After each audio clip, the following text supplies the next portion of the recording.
All right, there's quite a few ways that you can open up IKEA flat packs or any other flat packs. I mean, especially if you notice the sign on here, you shouldn't use a knife, because if you use a normal knife, you can damage the product inside.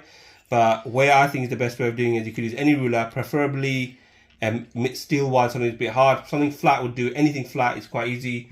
And the way to do it is literally lift up the corner if you can, and put the ruler or flat thing inside, and you just do this, and it doesn't damage anything in the box.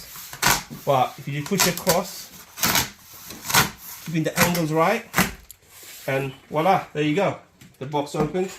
You could do the same thing with the ones that are sellotaped as well. Long as with the sellotape, you've got to make sure you cut the ends off. You cut the ends off as much as possible and put the ruler in the sideways, and the sellotape would quite easily just come off like that, and you can open the box up